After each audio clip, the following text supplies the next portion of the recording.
Good morning, students. Today I am coming here with the lesson Time and Motion from class 7. That is the lesson number 13. So today I am coming to discuss from this part, that motion and speed. From that part, till the end of this lesson, today I will discuss in front of you. So first of all, what is motion? So as a answer, I can say you motion means the change of position of one object in respect to time when it is observed from another stationary object. Okay, so these two things, one is change of position in respect to time, and second one, that when observed from one stationary object. So that two things are very important while you are writing the definition of motion. Okay, so this motion, just the opposite to the motion, that means when one object is not changing its position in respect to time when observed from one stationary object, so then we can say that state, we can say the rest. Okay, so then it is mentioned about the slow and fast motion. So fast motion means what and slow motion means what? So that definition, not a definition, for understanding, I would like to tell you. Let one boy is moving fast. So what do you mean by that? It means that the boy is covering more distances in respect to time in comparison to another one. Let two boys are running, one is fast. It means that boy who is fast, who is running faster, so that boy is covering more distances in a particular time. The another boy who is slow, he is covering less distance in a particular time. So by comparing, we can say which one is the which one is faster and which one is slower. To know that, to explain that, we need comparison. Without comparison, we cannot say. Without comparison, we cannot say which one is faster, which one is slower. So to see, or to say, not see, to say fast motion or slow motion, we need at least two competitors. Then comparing them, we can say which one is fast, which one is slow. So now we are now calculating one thing, that distance in respect to time. So that means always when there is a motion, definitely the distances, that means the places are changed, and that means we are covering distances, the object is covering distances, and as it is happening in respect to time, that means time by time the distance is changing. So this ratio, that means distance divided by time, that ratio we can say by another physical quantity, that we can say as the speed. So speed is another physical quantity, so which can be represented with the help of distance and time. So speed equals to distance by time. So now when we are discussing about the two boys, one is slower and one is faster, just now I told you. So among these two boys, that boy who is faster in running, who is running faster, so we can say indirectly the speed of that boy is more than the another boy. Let two cars are running. Okay, so from Moran to Dibrugarh, let two cars are going. So when this the distance, when it is traveling, so one first car, it is traveling, let 40 kilometer per hour. So 40 kilometer per hour, that means distance, 40 kilometer, that is the distance, and per hour, that means in 1 hour, that is the time. So that 40 kilometer per hour, that we can say as the speed of the car. So this speed may change because of the condition of the road, because of the crowd in the road. So this speed may be changed. That means one time it is going at 60 kilometer per hour, but in the next time it may be 20 kilometer per hour, then it may be again 50 kilometer per hour. Like this, it may be changed depending upon the condition of the road and condition of the vehicle.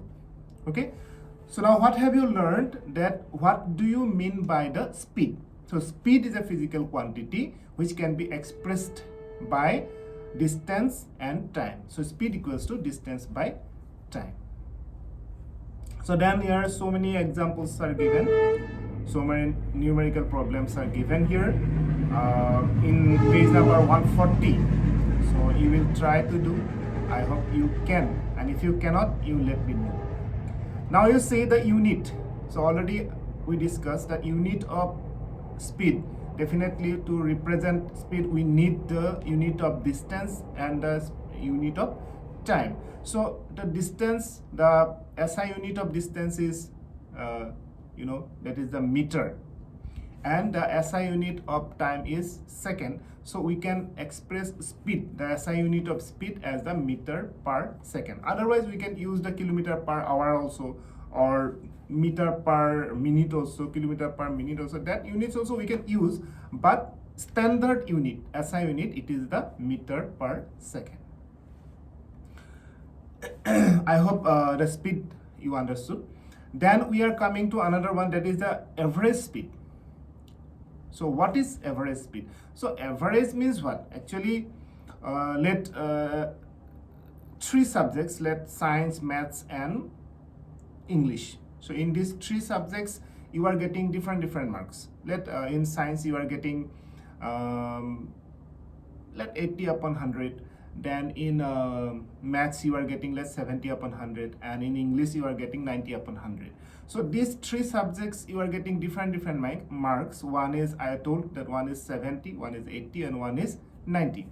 But if you are asked the average marks, then what you will do, you add the 3 marks. So 70 plus 80 plus 90, these 3 marks you add, and then you divide by 3. That means 3 subjects are there. So like that, average is calculated. So speed also may be average. How? One car when it is moving, so it may cover different distances in different time. For example, in the first hour it is going at 40 km per hour. In the second hour it is going at 80 km per hour. In the third hour it is going at 20 km per hour. Like this, it may be different, because already I told you, because of the condition of the road and condition of the car. So this distance traveled by that vehicle will be different. So in that case, we will count the average speed. So how can you calculate? Already I told you about the marks, I told like that only. So you have to add the total distances. That means firstly let 40 km, secondly let 80 km, thirdly 20 km. So that 3 you have to add, and then after you have to divide it by the total time. So first hour, second hour, third hour, that means 3 hours. So you divide it by 3. So total distance divided by total time, we will get the average speed. So then it is mentioned that to calculate the speed of one vehicle, one device is used, that is the speedometer. Okay, I think you have noticed in the vehicles, if you have bike or car, then in the bike or car you will see one clock-like structure where one arrow is there, one hand is there which is moving, and then in the dial it is written that 80, 70, like this something is written. So that is actually the speedometer. It is showing the instant speed. That means when the car is moving at that time, at what speed it is moving, that speedometer is showing. So sometimes you see that it is sometimes decreasing, sometimes increasing. Decreasing means the speed is decreasing, increasing means the speed is increasing. So that speedometer is showing the instant speed. That means at that moment, what is the speed? It is showing. Okay, and another device you will get, that is the odometer. Okay, so this odometer actually like that, not like the clock like, not that one. So it is the means reading. That means how many kilometer one device has covered. So some digits are written there. So by looking the digits, you can understand that how many kilometers already that vehicle ran. So that is the odometer. So odometer and speedometer. Speedometer is used to calculate the instant speed, and odometer is used to calculate the total distance covered by one vehicle. So speedometer is having that dial and the hand like the clock which is showing the instant speed, but odometer do not have that things. Odometer is just some digits are there. By looking that we can understand whether how many kilometers or how many meters or how many distance it has already covered by that vehicle. So that is about today. So in my next class I will explain the remaining parts of the lesson.